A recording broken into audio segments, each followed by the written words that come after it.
Some may say that being gay is embarrassing, but it's important to know that there is nothing wrong when you make out with your homie. Anyways, the Ossan newbie adventurer. Rick decides to become an adventurer at the age of 32, where he bends a fucking iron armor by touching it, and I'm pretty sure that doesn't make any sense, since he didn't even push. But as someone that doesn't know shit about physics, I'm not gonna say anything. We get to meet Rick's first party member, which is Ryonet, Dark Elf and an S-rank adventurer. First test is measuring magic reserves, which he fails, but still manages to break the crystal ball. And to be honest, I feel like he should be more responsible as someone who is 32 years old. But I guess Rick lives by his own rules, since in the strength test he destroys the whole ass wall. Rick then gets into a fight with Angelica because he offended her younger brother or something, honestly who gives a shit. Important stuff is he beats her badly, or more like he lays the groundwork for building a pool. However, you should remember her name since she's gonna become important later. Someone I would describe as an average city boy tries to hit on Ryonet, but gets sent away by Rick. Oh, look at this shy boy. Which is important because not only is that guy Angelica's older brother, he will also be Rick's examinee for the mock battle so he can get his promotion. But before he even gets to the mock exam, he gets ambushed by guards from Angelica's family because, I don't know, living your life and being better than them is apparently a crime. But that's also the moment where we meet the rest of Rick's party. Aliceret is a vampire and an S-rank mage. Mizet is an elf dwarf and an S-rank craftsman, and finally Broston, orc and an S-rank, I guess he's strong? And their party is called Orichalcum Fist. First things first, we meet Adolf, and I'm not even kidding. Guess you can't expect any more from the E-rank exam. Hi, my name is Adolf. But more importantly, Rick arrives right on time for his mock battle. And I know I said I'm not a physics expert, but what the fuck is this? Are Japanese people actually this horny? Before ending things, Rick tells us a little about his training regimen, like being stuck in a dragon's lair until you beat it. Poor dragon, honestly. That's like having a fly in your room that just refuses to die, but at least that fly doesn't kill you in the end. And truth is, he died often during his training, but Broston's support magic is capable of revival, so yeah, sounds fun, doesn't it? As a final resort, City Boy uses some 3 magic, but I think you can guess how that ends. And so after easily defeating an A-rank adventurer, Rick becomes an E-rank. How does that make sense?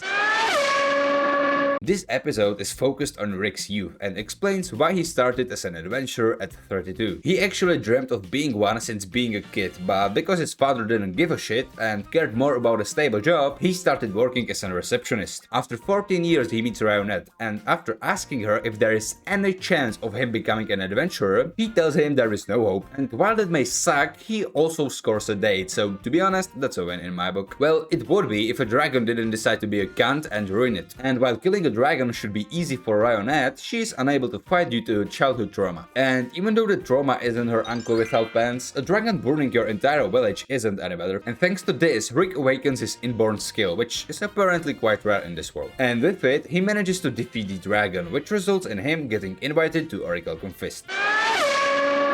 We get to see where Orichalcum Fist lives, which is this big-ass castle, and I would like to say this is just too much. We would like to have to navigate through their home by Google Maps. We also learn a bit more about the other members. Mizet is a craftsman capable of creating weapons ahead of his time. Broston, apart from being strong, is also smart and enjoys reading books. Not to mention he is the CEO of Orichalcum Fist. Ryonet is... I actually don't get her ability that much, but she enjoys cooking and cleaning. And then there is Aliceret. Not only is she annoying and likes destroying basically everything including her house, she's also a professional eater. Even this warehouse of fat eats less, but I guess at least she earns it. Rick also finally realizes how strong he actually is, because beating an A-rank wasn't enough, I guess. He had to one-punch a wyvern, you know, just to be sure. From defeating that wyvern, they acquire a jewel that is part of their ultimate goal, which is collecting other 5 of those to defeat a legendary monster, Kaiser Alsapith. In a search of the second jewel, they arrive at Heractopia, and after a bit of asking around, they find out that the jewel is a part of one particular belt that is given to the champion of a colosseum, and you wouldn't believe their luck, because this year's competition for that belt starts within just few days. First they try just asking for it, because, you know, what if this guy is in the mood for giving his champion belt to some random party, but surprisingly he says no. And if they want it, they're gonna have to win it. In reaction to that, Rick and Broston decide to enter the tournament, each from a different brackets so they can meet in the finals. But there's one problem, they need to qualify, for which they must win a number of matches, but they have only a few days. And since there is a limit on matches you can have per day in one arena, there is only one logical solution. Run a few hundred kilometers and fight in multiple arenas daily. Also, he meets Angelica in his first match, and this is the moment when they become friends for some reason.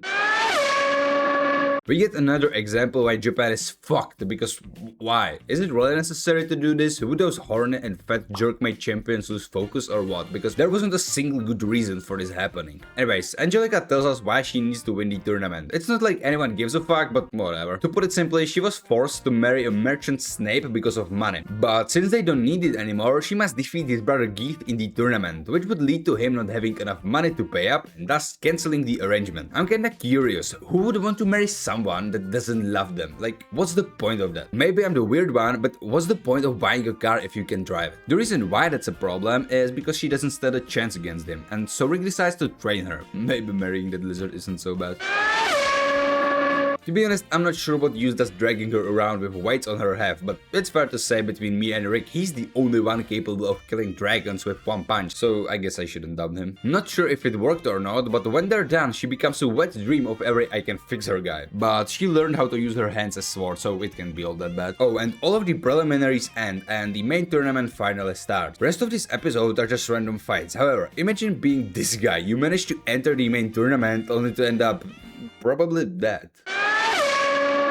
Angelica ends up fighting Geeth in the second round, and what can I say? I didn't know Jake Paul vs Anthony Joshua got its own anime adaptation. However, in the next round, Geeth's opponent is Rick, and since Angelica suffered pretty bad injuries during their fight, Rick is really pissed. He decides to limit his power during their fight on Angelica's level, so he can show her what she's actually capable of, and this is actually a pretty funny fight, because most of the time it's just them standing around and Rick telling some motivational stuff to Angelica. But yeah, even though he must use more of his power, Rick still manages to clap his cheeks pretty badly. Broston ends up fighting with the previous champion in his semi-final match, and I think you can deduce how that ends, considering it's Broston, someone who trained Rick, but their fight is actually pretty interesting. Not only is it held twice because they got interrupted by this good-for-nothing during their first match, but it's also revealed that Furry Guy is actually an S-rank 2. However, he's still no match for Broston. He was actually so outclassed that even when Broston took on his strongest punch without any defense, all it did was push him back a little. After the fight, Rick plans on withdrawing, which will result in them getting the belt anyways. But Brosnan plans on fighting him, which results in Rick starting to bolt. That's understandable, I wouldn't want to fight a fucking mountain either. In reaction to that, Rick decides to hide in his room, and when everybody fails at trying to bring him out, all it takes is one Rionet and he's back on his feet. Right before the match starts, Rick is still shitting bricks, but he immediately steals his resolve because, and I'm not even kidding, Rionet tells him they can go on a hot spring trip together if he wins. Would you go on the hot springs trip with me after you win? With you? And to be honest, that is something I can understand. After the match starts, they trade some blows, but after a while they just stop and start talking. And even though they are in the middle of a fucking arena with tens of thousands of people watching, Broston decides that it's the perfect time to tell Rick about how he founded Orichalcum Fist. Part of this episode focuses on Broston's childhood and why Orichalcum Fist came to be. Basically, he was too strong and never met anyone equal to him, and one day his entire tribe got slaughtered. And when he met the man responsible, they started talking about their goals. Interesting, so he kills your entire family and you decide to befriend him. Okay. Anyways, he told Broston about Kaiser, and so they decided to create a party dedicated towards defeating him. And right after finishing his story, they get right back to beating the shit out of each other. Even though Rick gets beaten pretty quickly, he goes for round 2 thanks to his inborn skill activating again. And to be honest, I don't even know who won because they both fell unconscious at the end. And they weren't sure who won either, so yeah, I guess that's that for Rick's Hot Spring strip. Now you may be asking, where is the 6th member of Orichalcum Fist, since he's also the co-founder? And truth be told, I don't feel like explaining, so let's just say he took a vacation. I've lost something, but it has to remain secret. Would you like to know? I would not. Roster Deermoot? That smelly man from yesterday. Hi, my name is Adolf. Why don't you have a seat? I would rather not be sexually harassed today. Oh, right! It looks like I am really strong. But even if you're not the strongest, there's no doubt you're the best. To be honest, I'm not the best at rating, but in my opinion, this anime is worth the watch. Even though I just told you the main story, there are still a lot of things I leave out in my videos. Thus, giving it a chance couldn't hurt, and with that out of the way, I'm gonna go back to my unemployed life.